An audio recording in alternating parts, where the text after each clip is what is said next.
kok di tengah malam kayak gini ada cewek minta tolong suruh bawain barang.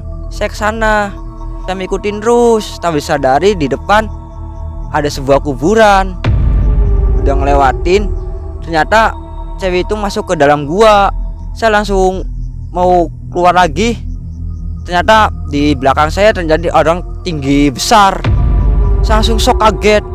Pak, punten itu di kuburan itu kuburan apa Pak ya? Itu kuburan, ternyata kuburan keramat. Di kuburan itu tempat pesugihan. Nah, di dekat kuburan terdapat pohon jati. Pohon jati itu ternyata pernah ada pembunuhan suami istri. Saya merasa tegang, sok.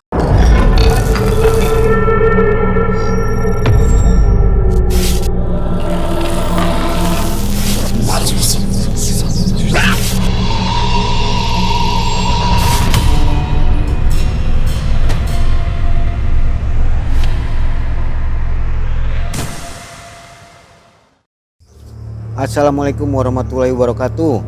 Saya Mang Ei dan tim masih berada di kota Cirebon dan masih di wilayah Kalijaga.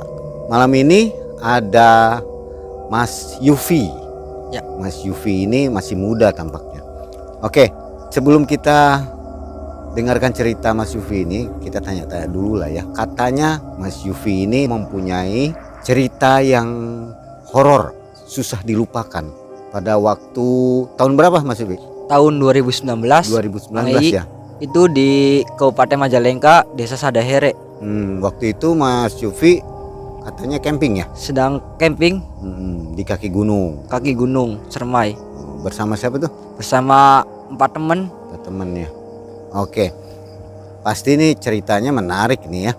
Sampai Mas Yufi mau ceritakan pasti benar-benar terbawa sampai sekarang ya. Iya Mang I. Kesibukannya apa Mas Yufi? Kesibukan tiap hari itu jualin tas, sandal bag motor Mang I. Wih, hebat tuh. Itu yang di pinggir-pinggir motor. Itu yang ya? di pinggir buat barang. Buat barang. Ya, barang berat, barang ringan. Itu dijual nggak Mas Yufi? Itu dijual Mang I. Berapa harganya? Yang bahan abu-abu 110 bisa menahan beban hingga 60 kilo. Kanan 30, samping 30, 60. Bisa Yang bawa apa aja tuh? Bisa bawa apa aja Mang I? Bawa yang bahan berat-berat kayak galon, kayak pengisian ulang air atau gas bisa 60 Bawa sosok kilo. gaib bisa nggak? Iya Pak. Sosok gaib bisa dibawa di situ ya? Sosok gaib. Nah. Sosok gaib bisa rupanya. Oke. Ya, kalau sobat suka dengan produksi dari Mas Yufi ini silahkan langsung komentar aja di bawah. Nanti Mas Yufi jawab ya. Kalau ada yang beli dikirim aja, bisa COD kan? Oke, bisa Mang I. Oke, siap. Mas Yufi udah menikah belum? Belum. Masih bujangan ya? Masih bujang Usia Mang I. berapa? 23 tahun. 23 tahun. Bentar lagi berarti ya. Iya. Oke lah, kita mau tahu nih cerita Mas Yufi waktu di kaki Gunung Ciremai. Gimana ceritanya Mas Yufi?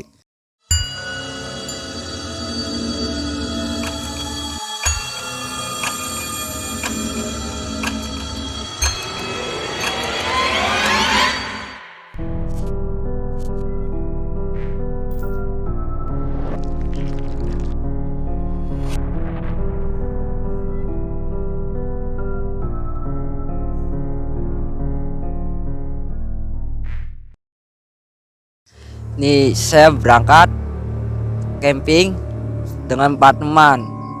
Itu saya, MUV, Mas Dimas, Mas Alfian, Mas Raka.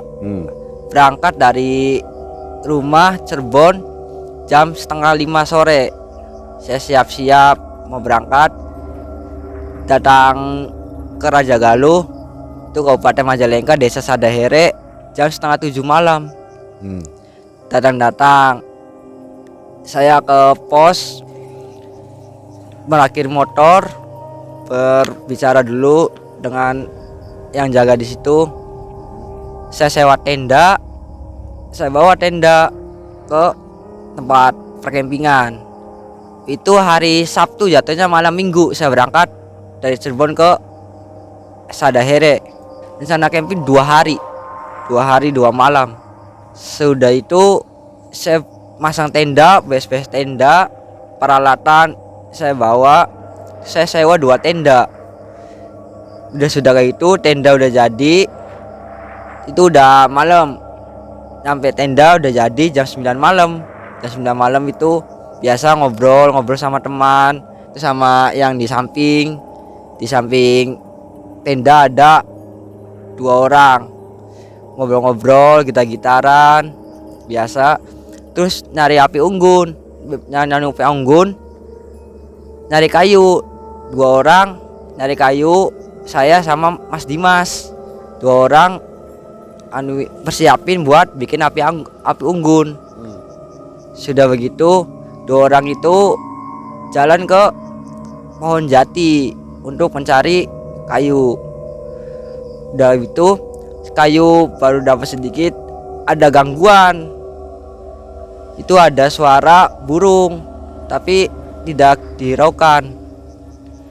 Begitu teman dengar suara kayak orang dehem kayak gitu, tapi teman tidak bicara. Ketika kayu sudah ngumpul semua, pulang ke tenda, persiapan api unggun udah jadi. Kita gitaran ngobrol biasa, basa-basi, curhat ya tentang kehidupan. Sudah begitu hari udah larut malam, jam 2:30, pengen menjelang subuh. Ke tenda, masuk semua tenda 4 orang. Di situ teman baru cerita, tadi di pohon jati itu mendengar suara orang dehem kayak gitu cerita. Nah saya juga cerita lagi ada suara burung. Nah udah begitu diceritain. Nah 2 orang temen itu udah tidur, tidak tahu. Saya 2 orang itu ngobrol sampai jam 5 tidur. Jam 5 subuh bangun jam 10 pagi. Jam 10 pagi bangun, siapin alat mandi. Sudah begitu langsung saya ke kamar mandi WC umum. 3 orang, 1 orang jaga tenda. Udah begitu mandi gantian. Nah di luar situ saya nungguin teman lagi mandi, saya ngobrol sama orang Majalengkanya ya, tentang ya sambil perkenalan, pengalaman, cerita tentang pernah camping di mana aja, situasi di sini gimana sama situasi yang pernah camping di daerah situ. Ya sudah begitu, sudah cerita. Terus teman udah selesai mandi keluar, terus saya masuk udah selesai mandi. Sudah begitu datang jam 12:30 ke tenda. Ke 1 siang itu sholat duhur, saya ambil air wudhu di tempat curug. Di situ ada paralon buat ambil air wudhu atau buat minum. Udah begitu pada sholat di situ. Udah sholat ngobrol-ngobrol lagi, gitaran ya, bercanda mangai. Udah gitu sore hari itu pas malam Senin sore jam 5, pas lihat di tenda itu mau persiapan malam, kayu yang buat api unggun sudah habis.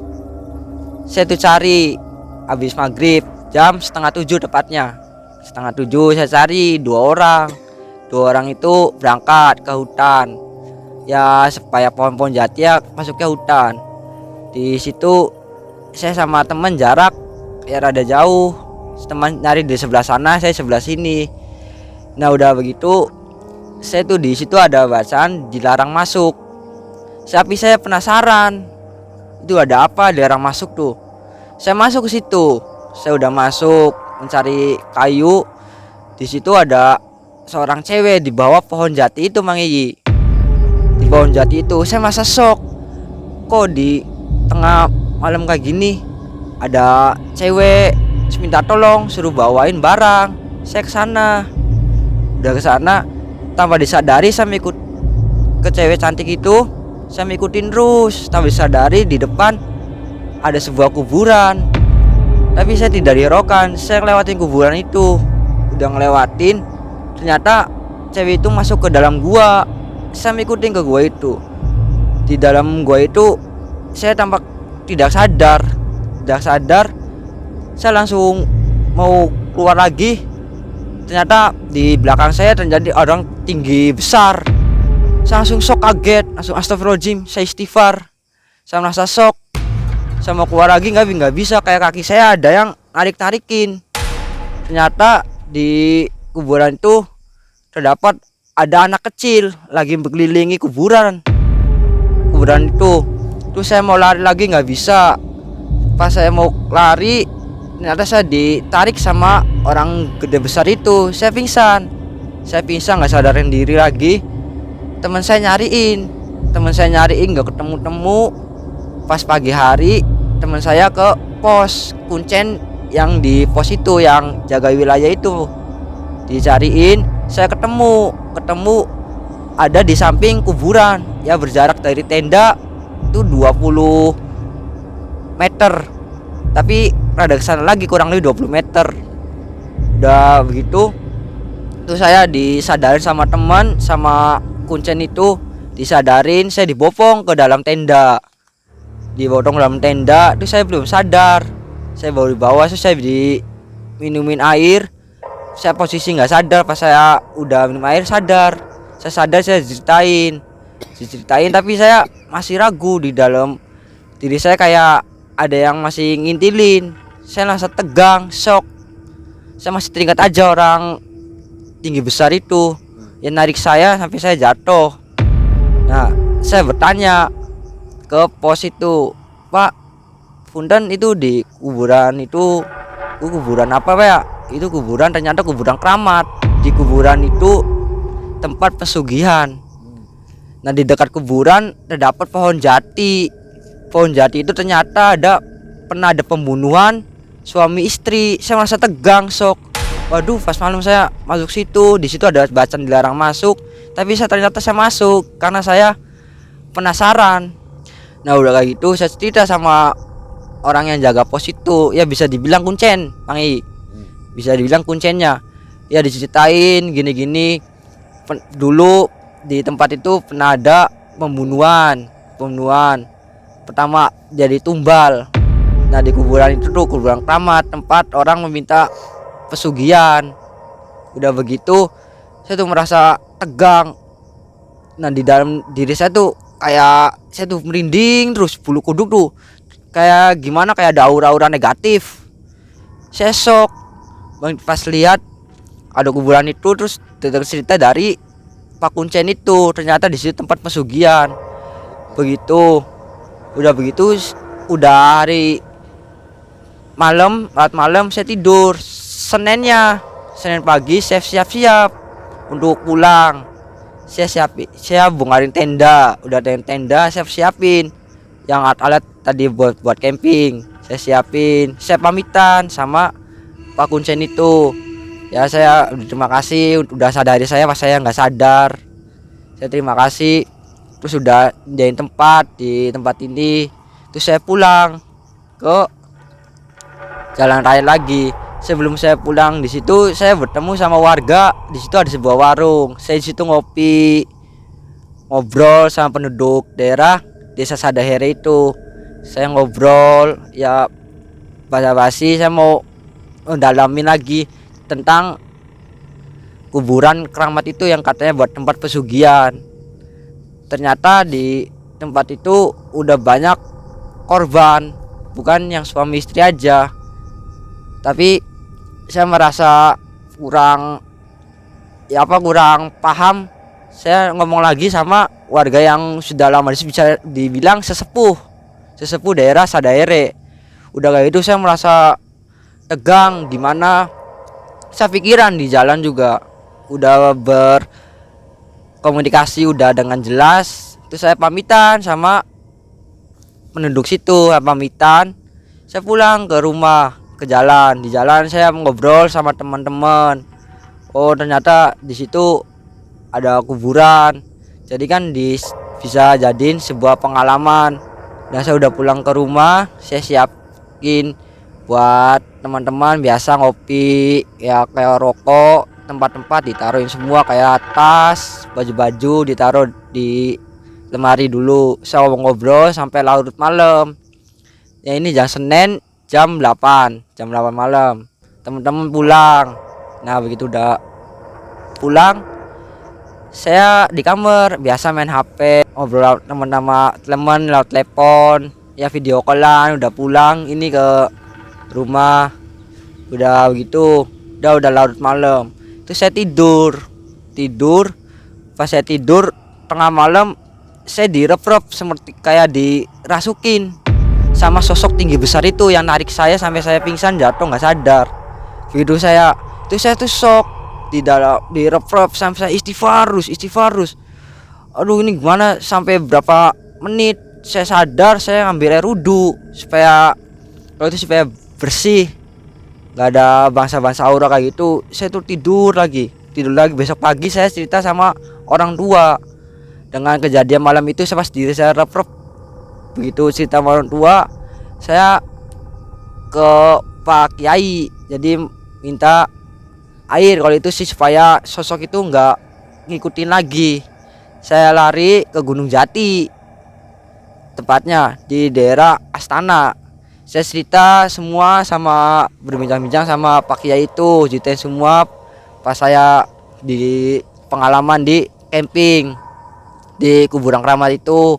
Saya pingsan apa, diceritain semua sama Pak Kiai. Oh kata Kiainya, dikasih air di tempat tidur, ditaruh Al-Quran, terus dikasih kayak batu buat ya pelindung, itu tameng dari aura-aura negatif. Udah kayak gitu, udah saya perpamitan sama Kiai itu, saya pulang. Saya tiba di rumah, batunya kecil warna merah, taruh di bawah kasur. Udah di bawah kasur saya taruh, udah sama air itu saya minumin sama dilemparin ke, cipratin ke tempat tidur itu supaya buat tameng dari aura negatif.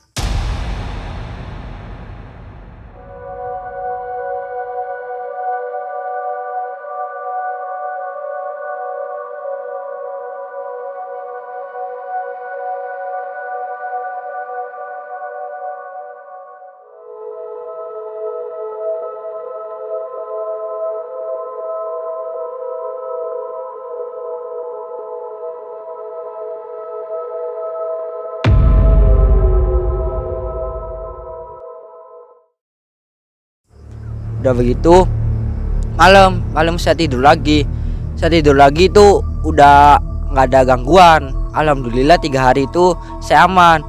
Air itu udah nggak ada, udah habis. Batu saya tuh ambil lagi, merasa saya udah nyaman, udah enakan, udah nggak ada yang ngikutin dari aura-aura negatif itu. Batu itu saya taruh lagi di lemari. Berikutnya tepatnya malam Jumat itu saya tuh biasa pergi yasinan sama teman-teman. Biasa yasinan, pulang ke rumah jam 10. Saya pulang mainan HP, terus yang ngobrol sama adik keluar dari kamar. Saya kelamaan, jam 12:30 saya tidur. Saya ngimpiin lagi sama sosok tinggi besar itu. Saya ngimpiin terus. Saya merasa istighfar dalam mimpi itu tuh. Saya berada di kuburan itu, terus saya berada di gua yang saya lihat pas cewek itu masuk ke dalamnya. Terus saya tuh merasa, saya istighfar terus. Astagfirullahaladzim. Ini saya ada di mana? Saya gemetar terus di dalam mimpi itu, tapi mimpi itu kayak kenyataan. Seakan-akan saya tuh masih di tempat kuburan itu. Saya merasa istighfar terus, saya sok langsung deg-degan. Saya istighfar sampai berapa kali. Alhamdulillah di dalam saya bangun melakukan sholat tahajud itu, sholat. Nah saya ngomong lagi sama orang tua, wah ini saya masih diikutin aja sama sosok itu. Ini lebih parah, saya di dalam mimpi saya kayak bersama kenyataan. Saya ngobrol sama mama, kayak saya kenyataan ada di kuburan itu, di dalam gua yang cewek itu masuk. Nah udah begitu, kamu mana batunya? Batu saya di lemari itu ternyata hilang, nggak tahu kemana. Air yang dari Pak Kiai itu udah habis, saya pakai itu dalam 3 hari itu. Udah begitu pas saya mau kesana lagi, Pak Kiai itu lagi keluar bersama keluarganya, lagi ziarah. Bang itu saya pulang lagi ke rumah sama keluarga. Udah gitu saya tuh pikiran terus di situ aura negatif tuh masih nempel di badan saya. Yang tadinya hilang, batunya juga ikut hilang atau kemana, masih merinding karena saya kepikiran terus. Nah udah itu sore habis maghrib saya mau mandi. Ternyata saya habis mandi terus saya udah andukan udah raupan. Saya melihat orang tinggi besar itu ada di belakang saya. Saya langsung shock. Astagfirullahaladzim. Orang itu saya ingat, waduh. Langsung saya lari kamar mandi. Langsung saya ambil Al-Quran. Saya baca terus. Saya baca ayat kursi. Udah begitu, alhamdulillah aura itu udah hilang seketika. Tapi saya masih kepikiran terus, kapan hilangnya aura itu dalam tubuh saya. Udah itu datang lagi ke saudara saya. Itu saudara juga pintar, itu bisa nangani bangsa-bangsa kayak gitu Bang Ei. Udah gitu saya datang, alhamdulillah saya tuh dikasih air lagi. Saya suruh nguduk, saya suruh baca sholawatan, istighfar. Saya dikasih tahu sama orang itu kalau datang di tempat sesuatu tempat yang baru datang itu tempatnya lumayan bahasa banyak pohon, terus luas tanah, terus rasa angker itu kudu sopan pertama, terus mengucapkan salam. Apalagi ketika malam hari kita datang ke situ, jadi kita intinya harus sopan datang ke situ. Nah saya udah kasih tahu semua, ngobrol-ngobrol sama saudara saya udah begitu. Ya, alhamdulillah udah kasih pemasukan. Jadi udah begitu saya alhamdulillah itu udah kalau itu sih kayak di ruqyah, saya tuh dibahasain istighfar, sholawatan, terus sama saudara tuh disuruh ngaji terus Al-Quran. Saya serap sholat. Alhamdulillah dalam seminggu itu saya rutin terus. Nah aura-aura tuh udah hilang total. Saya nggak ada yang ganggu lagi tiap tidur. Saya nggak ada yang ngimpiin. Saya merasa nyaman diri saya tuh. Udah nggak ada ganggu dari bangsa negatif. Nah keesokan harinya saya main ke teman. Saya ngobrol sama teman, berkomunikasi. Ya kalau misalnya mau camping lagi atau mau naik puncak, ya intinya harus sopan, harus jaga sikap kita di tempat itu supaya kita selalu nyaman, nggak terganggu dengan bangsa-bangsa gaib. Ke bangsa-bangsa gaib itu ngeri, kalau saya ngalamin ternyata susah diungkapinya karena aura-auranya ya diri saya sendiri yang ngerasain. Itu saya ceritain semua ke teman. Ya alhamdulillahnya sampai saat ini ya udah sehat lah, udah nggak ada gangguan dari hawa-hawa mistis kayak gitu. Waktu mau camping gitu, Yufi tahu nggak dengan teman-teman kalau tempat itu adalah tempat keramat? Oh enggak, awalnya tidak tahu Mang Ei. Awal tidak tahu. Pas begitu saya datang situ, ya suasananya sih pertama kan masih sore datang, itu hawa masih enak. Kalau ke empat temannya yang lainnya itu nggak dapat gangguan nggak? Itu nggak dapat gangguan. Hanya Yufi aja? Hanya saya sendiri karena saya masuk di daerah terlarang. Di daerah dilarang masuk. Ternyata dilarang masuk itu terdapat kuburan keramat. Kuburan keramat di samping itu rada dekat ada terdapat pohon jati. Pohon jati itu tinggi pisan, sama kuburan itu panjang. Ternyata di situ pernah ada pembunuhan. Kalau nggak diobatin, kira-kira kejadiannya apa? Kalau nggak diobatin saya bisa stres karena saya terlalu banyak pikiran. Tiap malam saya diganggu di dalam tidur.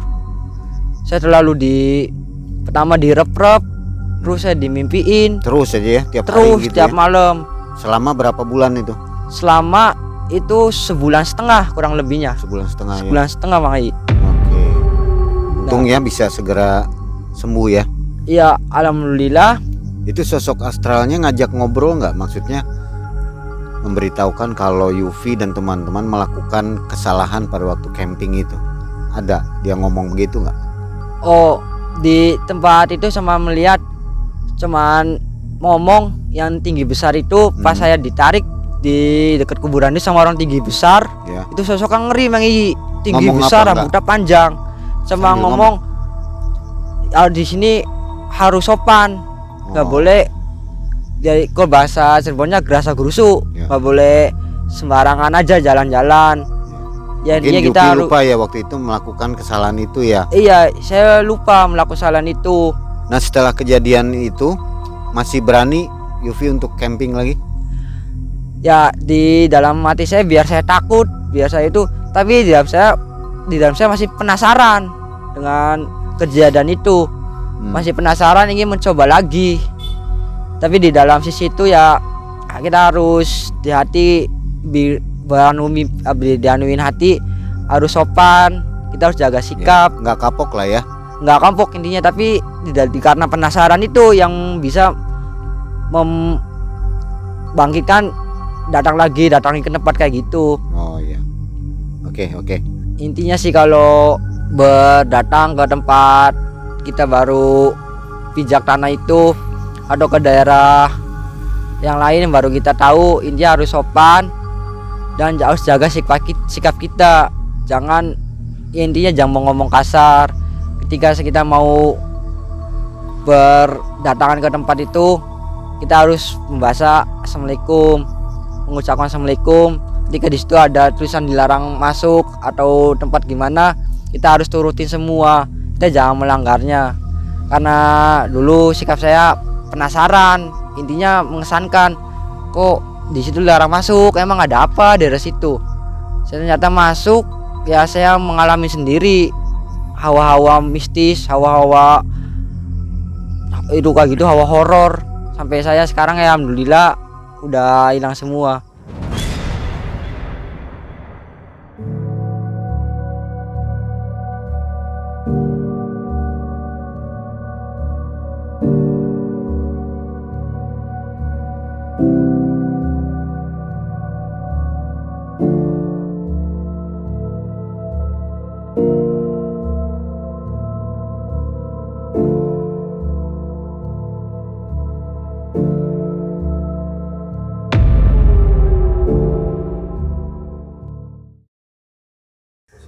Baik.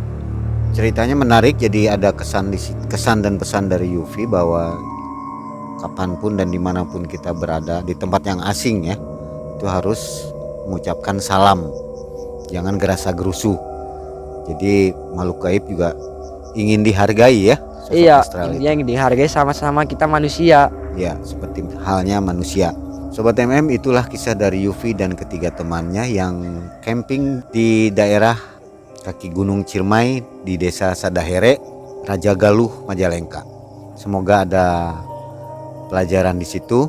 Berhati-hatilah jika Anda memasuki tempat yang belum Anda kenal dengan mengucapkan salam.